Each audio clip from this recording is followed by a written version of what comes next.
Good afternoon, I'm Farmington Mayor Nate Duckett. Welcome to a special edition of the Mayor's Table. With me today is our Public Works Director, David Sypher. David, thanks for joining us. Good morning, good to be here. We are sitting right now at Rinconada and Foothills at the new roundabout that's a part of our new renovation of Foothills Drive. So this is a process that we are breaking into phases, and phase one is almost completed right now because we do have some striping that we need to take care of within the roundabout. But we're almost there, David. Yeah, absolutely. Just a few mop-up items, and it's been a beautiful, good project. We're excited. We wanted to do this information segment for folks just to understand a little bit about how the roundabout works, to kind of take care of anybody with some unrest who feels that maybe emergency vehicles or big tractor trailers, those kind of things won't fit through here, or folks who definitely see a roundabout as more of a traffic flow control as opposed to a speed control. And really, this was designed as a speed control, was it not, David? It really was, but you get several safety benefits from a roundabout, especially at these traffic levels. When you design some of these intersections, it really depends on what our traffic levels are, but we're in a perfect range here for a roundabout. It'll provide for speed control, but it'll also lessen the points of conflict that you would normally have at an intersection. So it's a win-win for our citizens. Well, we wanted to do it out here on the apron, as they call this. This is the red part of the concrete that goes around the center island of the roundabout. And the reason we wanted to show this is to make sure that our neighbors understand this is a drivable area up here on the red part of the apron. Is that right? Absolutely. Structurally and otherwise, just practical geometry.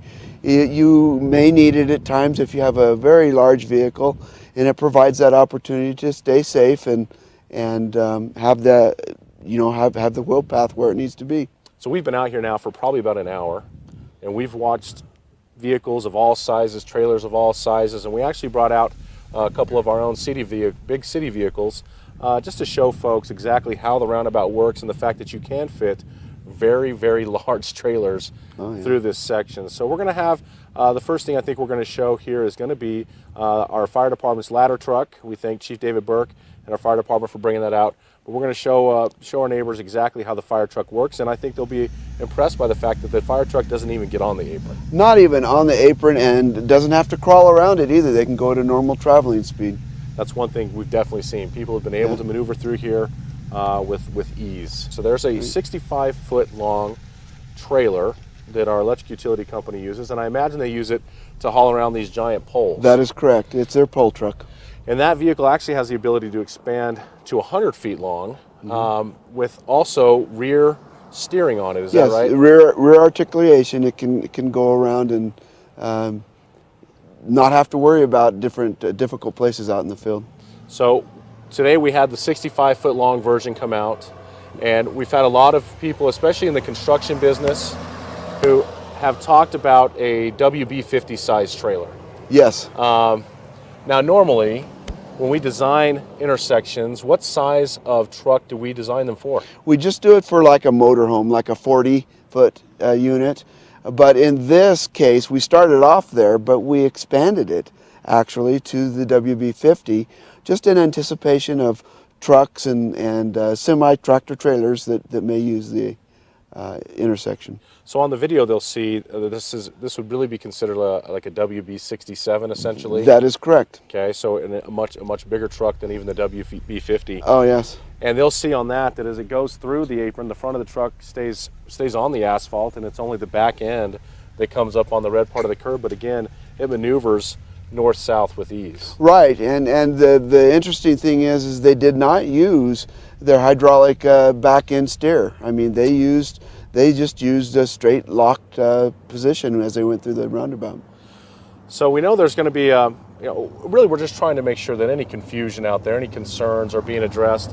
When we put new things here in our city, we definitely want to make sure we're upfront with exactly how they work, but there was a lot of time and energy and public feedback that went into this design. Oh yes. I mean, we had public meetings talking about the need for speed controls, and even in this regard, David, I think a lot of people will say, well, you're still not going to stop all the speeders. Well, you can't make people do anything. You can only facilitate it, right? Right. So that's what we've done here. We've created an opportunity to slow down, and if you're bent on going fast and racing, you can continue to do that, but this is really one great step in controlling the speed. And the purpose there, of course, is Foothills is a very long, straight downhill road. And at the bottom of this section is a very high residential populated area and 2 elementary schools, the preschool and Country Club Elementary School. And for years, at least since I've been elected official, I can tell you that the very first day after being elected in 2014, my very first phone call from a constituent was about the speed on Foothills. Yes. And since that time, routinely, I've received calls because, and you know this, because I call you or I call the police department. Right. And the conundrum, of course, is that we call the police for more law enforcement up here to control the speeds, and then people get tickets or they get warnings, and then they're upset because they got a ticket or warning because they're not the problem. Yes. And we get it. But we're trying to make sure that we're doing the best that we can for the community.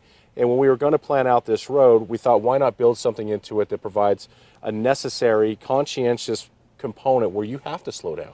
Right, you have to slow down. It adds to our safety, and truthfully, it adds a feature that in the future, should the community grow, that you've got the traffic device that you need.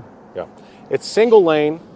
I would say it's very safe to maneuver around. Oh, absolutely. It's a real simple process of yielding to anybody who's coming around the circle and then going. I mean, that's kind of where this design is. And by the way, roundabouts have been used across the world for hundreds of years. Yes, I spent 2 years in Ireland, and I used them growing up. And I'll tell you what, it was a very easy, simple way, and less expensive too. You know, people talk to us about, hey, let's use my taxpayers' money wisely, and I think that's exactly what this does. Well, this is part of Phase 1 of the Foothills Drive Enhancement Plan. Mm-hmm. Phase 2 and Phase 3 goes further up the road here. Right, and when we get up to Lakewood, well, it is proposed now in the current design to add another roundabout. Okay, so there would be a second one there, kind of a part of a continuum of, you know, we slow down in that area, we're paying attention to our speed, slowing down in this area. And then just recently at a city council meeting, we did approve a grant application to go out for some federal dollars to address the area around Country Club Elementary School. Oh, that is correct. Down at Country Club, a little over $1 million project. And there we're looking at speed controls and safety issues. Mostly safety issues, pedestrian issues for our children. Okay. Well, as somebody who lives off of Foothills, David, I've had obviously a lot of contact with our neighbors talking about what they like or don't like about it. I can tell you that as somebody who's used it here, certainly for the walk path, for me and my dogs, now we can safely traverse up this hill. It's good exercise. It's a good way to get out. It's a beautiful place to live. And I think that adds to the quality of life. So we want to make sure we share this information with everybody in the city, provide them an idea of how to successfully maneuver this. And I thank you for joining us today. Yeah, my pleasure. Thank you, Mr. Mayor. Is there anything else you want to add before we? Well, I would just add that the crusher fine path that we have is curb separated. That's a really nice feature that the people riding their horseback or whatever mode of transportation they want, it's a nice feature, and it's going to be from the top all the way down to the bottom, and that's when it's complete, it's going to be a great feature for our local residents. You're going to have bike lanes on both sides, a separated path for multi-use. It's going to make it a safe place to live and play. Yeah, it's going to be nice. One last thing I would mention on this, and I forgot to mention early on, is the fact that we did have an enormous amount of signs that surrounded the roundabout when the signs were completed. We know that was an issue and a concern, and those were addressed almost immediately. Yeah, absolutely. We did a review of what was actually mandatory and what was there. Out of abundance of caution, we had installed those, but after a further review, we think this is a way simpler information. Take away some of the information overload to the driver. Certainly, it was very, especially at night, it was very bold. Yeah.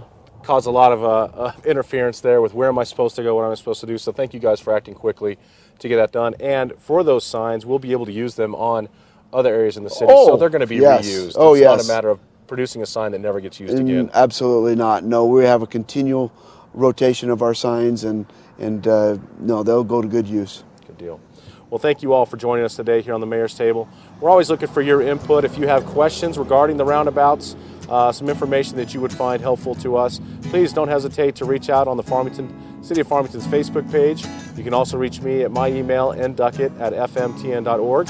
But as always, thank you for joining us here on the Mayor's Table. We look forward to talking to you again soon.